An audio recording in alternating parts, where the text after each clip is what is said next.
With more than 1,000 items, all with different uses and crafting recipes, and plenty of mobs, all with unique attacks, Minecraft is a complicated game. That's why I'm gonna show you 20 Minecraft pro tips and tricks so you never get lost and can be at the top of your game. The first trick I found might not seem useful at first, but it might come in handy in some cases.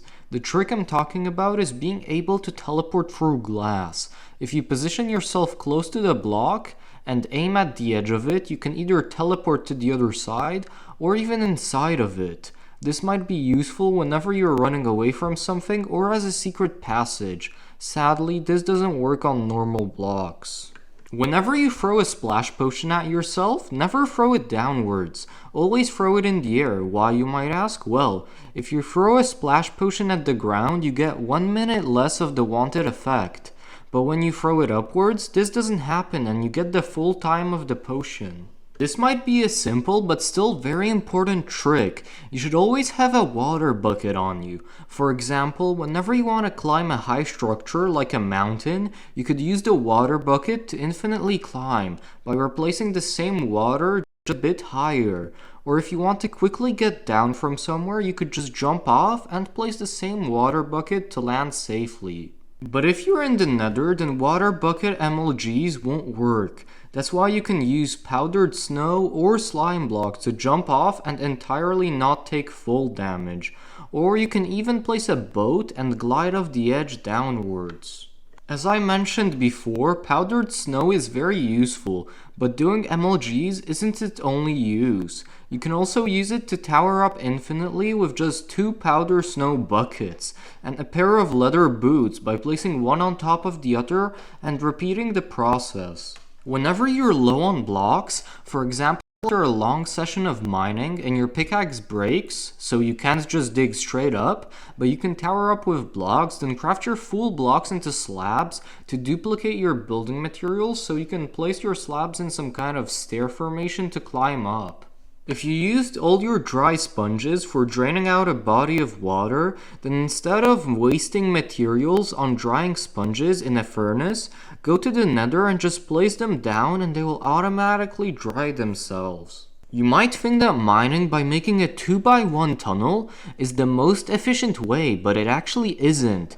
The most efficient mining technique is mining in a 1x1 tunnel, because instead of uncovering 8 blocks every 2 blocks mined, you uncover 5 blocks every 1 block mined. You can go into this funny position by closing an open trapdoor on yourself. If you just have one water bucket but still want to make an infinite water supply, then you can do it by placing the water a block higher than normal and filling the flowing water with kelp, making them also source blocks.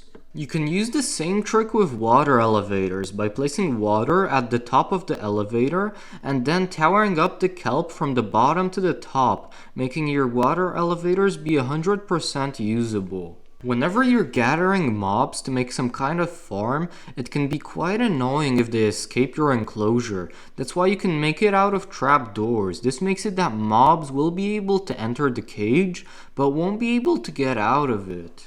If you're speedrunning to get to the nether, or just don't have a diamond pickaxe, then you can build a nether portal with just lava and water buckets, or even with just water and a lava pool. You can do it either by making a frame with blocks and completing it out with your buckets, or you can break a few blocks near a lava pool and solidify the lava with water. Everyone knows that it's a pain to transport villagers, even with boats or mine carts. That's why you can do it with just a bed and one bell, which you can find in a village. First place the bed and the bell, but before ringing it, remember to break all the beds in the village.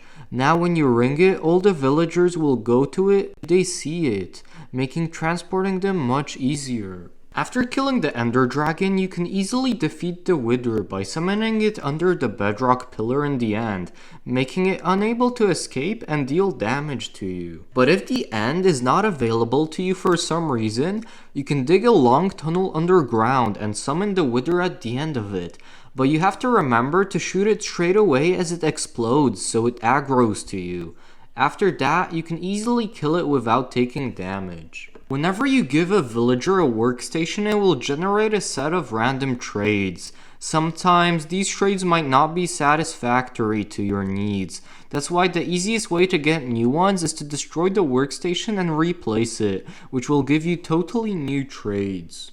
Bone meal is one of the most useful tools in Minecraft because you can instantly grow different kinds of crops. The most efficient way to collect it is probably by making a skeleton farm, but its problem is that it's quite hard to set up. So the most simple way is to mine the skeleton bones in the Soul Sand Valley, and never having to come back there again because of the amount there is. Crafting the enchanting table isn't that hard. The most problematic part is getting the required bookshelves. So instead of getting leather and paper, wait till you find a stronghold, and collect the bookshelves in the library every stronghold has. Another interesting trick is making a mob force field. You can do this by placing rails, and just like that, mobs like zombies won't be able to cross it. Whenever you're in spectator mode and you're searching for some kind of area, you can use the scroll wheel to either increase your traveling speed or decrease it to be more precise. If you enjoyed watching this video, consider liking, subscribing, and even checking out my other videos, and see you in the next one.